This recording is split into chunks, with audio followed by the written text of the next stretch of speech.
BrahMos missile क्या होती है, अभी आपने ऑपरेशन सिंदूर के अंदर इस मिसाइल के पराक्रम की एक झलक देखी होगी, और नहीं देखी होगी तो कम से कम पाकिस्तान वालों से पूछ लेना चाहिए कि ब्रह्मोस मिसाइल की ताकत क्या है।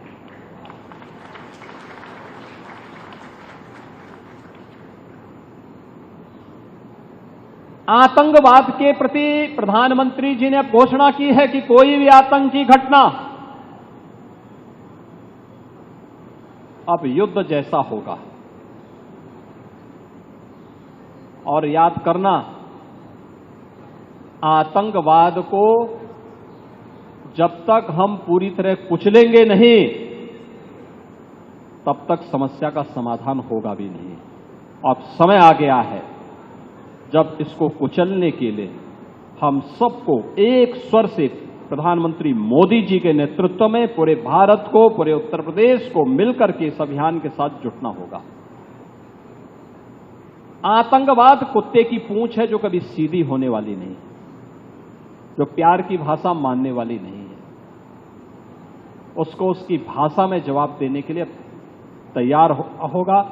और इस दिशा में भारत ने ऑपरेशन सिंदूर के माध्यम से दुनिया को एक संदेश दे दिया है। इन 6 के 6 नोड पर हमारा कार्य तेजी के साथ आगे बढ़ रहा है। इससे पहले हम लोगों ने कानपुर में, वहां पर रक्षा सेनाओं के लिए जो गोला बारूद बनता है उसके उत्पादन के एक केंद्र का वहां पे शुभारंभ किया था। बहुत बड़ा केंद्र बना, आप जाएंगे, अत्याधुनिक केंद्र है। अब वे अपने एक्सपेंशन के लिए भी उन्होंने और लैंड मांगनी प्रारंभ की। लखनऊ में भी आपने देखा होगा कि ब्रह्मोस को जैसे ही 200 एकड़ लैंड दी गई तो अब पीटीसी भी यहां पर आया है। पीटीसी के कार्यों को आपने देखा होगा कि न केवल ब्रह्मोस के लिए बल्कि एरोस्पेस से जुड़े हुए उन सभी कार्यों के लिए उनके द्वारा एक एंकर यूनिट के रूप में यहां पर उत्पादन कार्य अपना प्रारंभ भी किया गया है। लगभग 7 यूनिट यहां पर ब्रह्मोस से जुड़ी हुई एंकर यूनिट भी इसके अगल बगल लग रही है। ये चीजें दिखाती हैं कि जो कभी 2013-14 में भारत के अंदर भारत का जो निर्यात था रक्षा उत्पादन के क्षेत्र में, आज हम उससे कई गुना ज्यादा, यानी कई 100 गुना ज्यादा रक्षा उत्पादन निर्यात भी कर रहे हैं। और आत्मनिर्भरता के साथ साथ दुनिया के तमाम अपने मित्र देशों को इसको निर्यात करके उनकी सुरक्षा की आवश्यकताओं की पूर्ति करने का काम भी कर रहे हैं। किसी भी स्वावलंबी देश के लिए आवश्यक होता है कि अपनी रक्षा आपूर्ति के लिए वह दुनिया के अन्य देशों पर निर्भर होने की बजाय स्वयं उस लक्ष्य को प्राप्त करे। आज पूरी दुनिया के अंदर आप देख रहे होंगे युद्ध अलग अलग क्षेत्रों में हो रहे हैं, अलग अलग क्षेत्रों में हो रहे हैं। उन क्षेत्रों में अगर आप देखेंगे कि अगर जिन देशों के पास अपनी स्वयं की रक्षा उत्पादन की क्षमता नहीं है, वे देश इस प्रवर्तमान अभियान के एक अलग थलग पड़े हुए दिखाई देते हैं।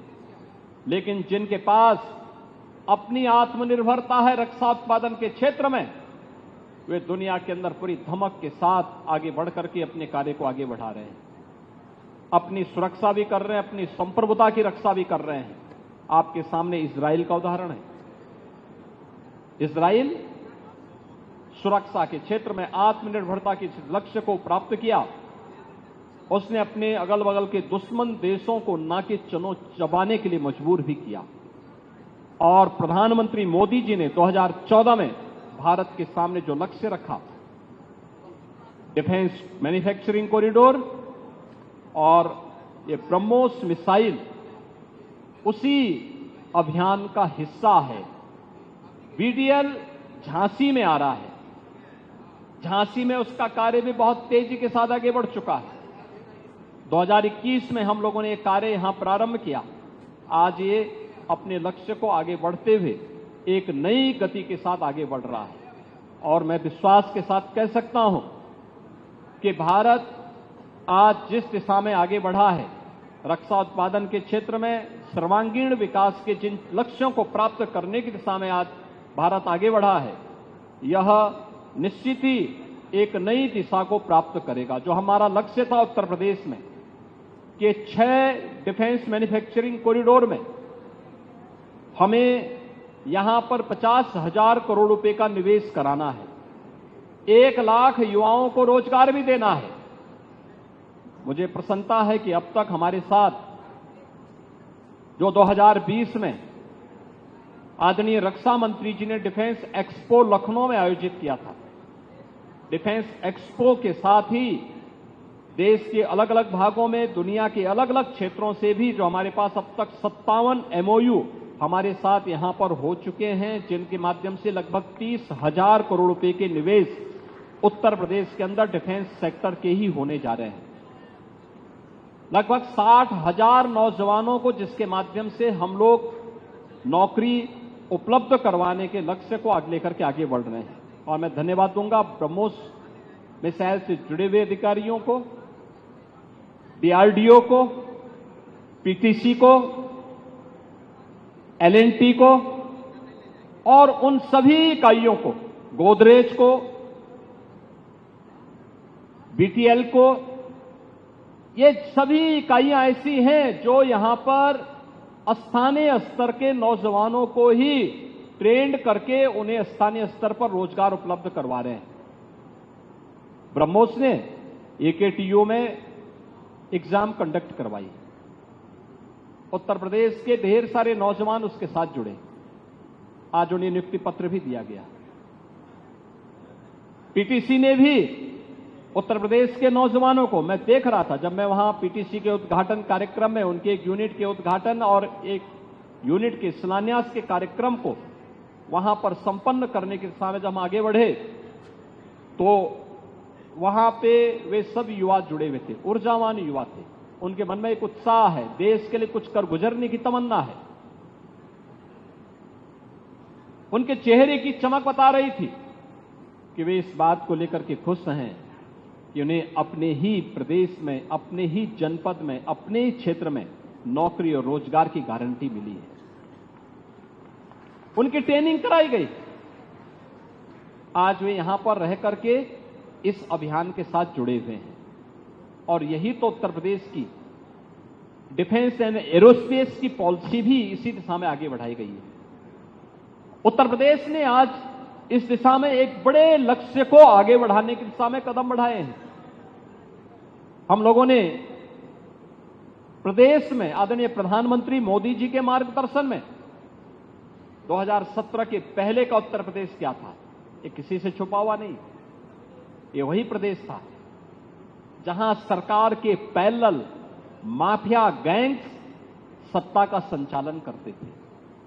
न बेटी सुरक्षित थी, न व्यापारी सुरक्षित था, निवेश का तो कहीं अता पता नहीं था, पुअर इंफ्रास्ट्रक्चर था, हर दूसरे तीसरे दिन एक दंगा होता था, अराजकता चरम पर होती थी, बेईमानी और भ्रष्टाचार चरम था, कोई पॉलिसी निवेश की नहीं थी।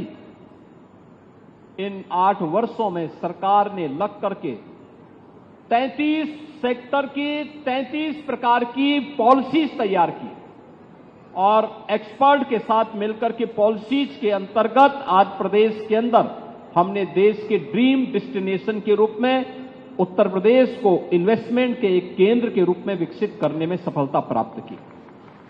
आप सोचिए, जिस प्रदेश में कोई निवेश नहीं करता था, अब तक हम लोग 15 लाख करोड़ रुपए से अधिक के निवेश के प्रस्ताव को जमीनी धरातल पर उतारने में सफल हुए हैं। लगभग 1 करोड़ नौजवानों को इन इन्वेस्टमेंट के माध्यम से रोजगार और नौकरी उपलब्ध करवाने में हमें सफलता प्राप्त हुई है। एंकर यूनिट के रूप में परंपरागत जो यूनिट यहां पे MSME की थी, उसको टेक्नोलॉजी के साथ अपग्रेड करते हुए, डिजाइन के साथ जोड़ते हुए यहां के औद्योगिक निवेश के सापेक्ष उस प्रकार के उत्पादन के साथ जोड़ते हुए आज देश के अंदर सबसे अधिक एमएसएमई यूनिट रखने वाला राज्य है यूपी। और एमएसएमई यूनिट में 1,65,00,000 नौजवानों को यहां पर उसके माध्यम से नौकरी मिली है या रोजगार मिला है। आप अनुमान करिए, जिस राज्य में नौकरी नहीं होती थी, प्लान होता था, आज वहां पर निवेश भी हो रहा है। आज वहां पर एमएसएमई यूनिट एक एंकर यूनिट के रूप में बेस तैयार कर रहा है। पहले पीटीसी, एलएनटी, गोदरेज या बीएटीएल को आने में समस्या होती थी क्योंकि पॉलिसी नहीं थी। ये कंपनियां पॉलिसी के अंदर ही अपने निवेश कर सकती थी। सुरक्षा का अभाव था। जब व्यक्ति ही सुरक्षित नहीं तो पूंजी कहां से सुरक्षित होने वाली है। और आज व्यक्ति भी सुरक्षित है, पूंजी भी सुरक्षित है और देश की सुरक्षा की आवश्यकताओं की पूर्ति के लिए भी हम मजबूती के साथ आगे बढ़ रहे हैं। आज एक रिच इंफ्रास्ट्रक्चर हमारे पास है। देश के अंदर हमने देश के अंदर कनेक्टिविटी को, इंटर स्टेट कनेक्टिविटी को 4 लेन के साथ जोड़ा है। सर्वाधिक एयरपोर्ट वाला राज्य उत्तर प्रदेश। 4 इंटरनेशनल एयरपोर्ट वर्तमान में हमारे क्रियाशील हैं। 5वां एयरपोर्ट इस वर्ष हमारा क्रियाशील होने जा रहा है, जो एशिया का सबसे बड़ा एयरपोर्ट होगा।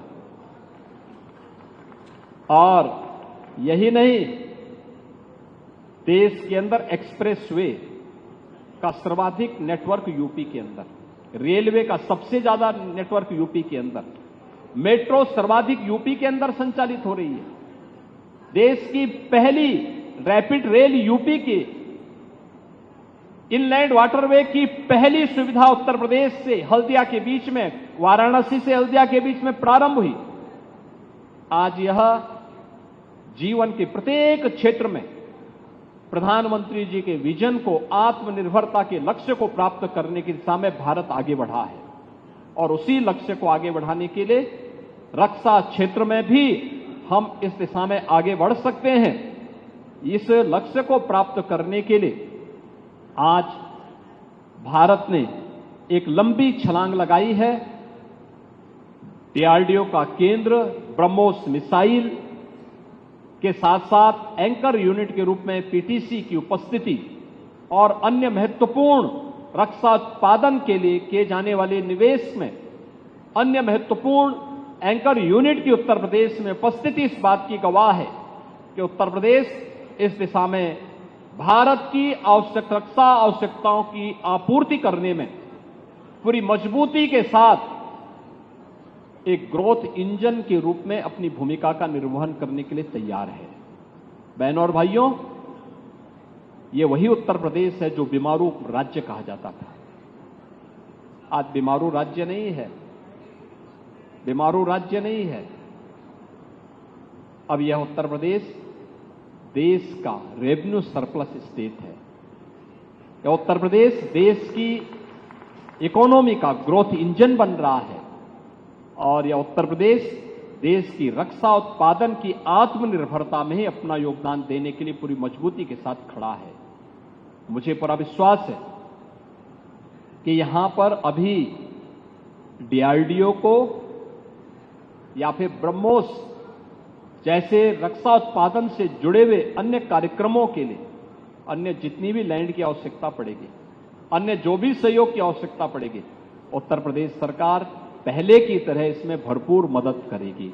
क्योंकि आपका कार्य देश के लिए है, देश की सुरक्षा के लिए है, देश की सुरक्षा की आवश्यकताओं को पूरा करने के लिए है और उत्तर प्रदेश इसमें बढ़ चढ़ करके भाग लेगा, अपना योगदान देगा।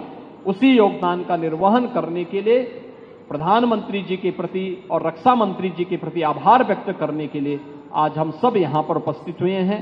मैं एक बार फिर से रक्षा उत्पादन के एक महत्वपूर्ण केंद्र के रूप में उत्तर प्रदेश का चयन करने के लिए आदरणीय प्रधानमंत्री जी का, आदरणीय रक्षा मंत्री जी का, डीआरडीओ का, ब्रह्मोस मिसाइल से जुड़े हुए और बीडीएल से जुड़े हुए सभी अधिकारियों का हृदय से आभार व्यक्त करता हूं। उत्तर प्रदेश में रक्षा उत्पादन के क्षेत्र में अपने एंकर यूनिट लगाने वाले या महत्वपूर्ण निवेश करने वाले उन सभी निवेशकों का भी मैं हृदय से धन्यवाद ज्ञापित करता हूं, जो उत्तर प्रदेश में आकर के भारत की रक्षा क्षेत्र में आत्मनिर्भरता के लक्ष्य को प्राप्त करने की दिशा में बढ़ चढ़ करके भाग ले रहे हैं। मैं बधाई दे रहा हूं उन सभी नौजवानों को जिन्हें यहां पर ब्रह्मोस मिसाइल के कार्यक्रम के साथ, डीआरडीओ के साथ, पीटीसी के साथ और उत्तर प्रदेश में हुए इन सभी निवेश में अपने जीवन को आगे बढ़ाने का एक अवसर प्राप्त हुआ है। उनके लिए, उनके अभिभावकों के लिए भी एक स्वर्णिम अवसर है और मैं इस अवसर पर बधाई देता हूं यहां के विधायक जी को भी। विधानसभा उनकी है, उनकी विधानसभा में इतना बड़ा निवेश हुआ है तो उनके इस निवेश के लिए भी, क्योंकि इतने नौजवान रोजगार भी पाए हैं और ये नौजवान रोजगार पाएंगे तो उनके लिए अगल बगल के क्षेत्र में उन्हें आवासीय सुविधा भी उनको ढूंढनी पड़ेगी, उन्हें सुविधा भी यहां देनी चाहिए। इस प्रकार की सुविधा में भी उनका एक सकारात्मक योगदान प्राप्त होगा। एक बार फिर से डीआरडीओ, ब्रह्मोस मिसाइल से जुड़े हुए सभी अधिकारियों को हृदय से बधाई और शुभकामनाएं देते हुए ऑपरेशन सिंदूर के लिए मैं तीनों सेनाओं के बहादुर जवानों को उत्तर प्रदेश की जनता की ओर से आदरणीय प्रधानमंत्री जी और आदरणीय रक्षा मंत्री जी को भी हृदय से अभिनंदन व्यक्त करते हुए अपनी वाणी को विराम देता हूं। धन्यवाद। जय हिंद।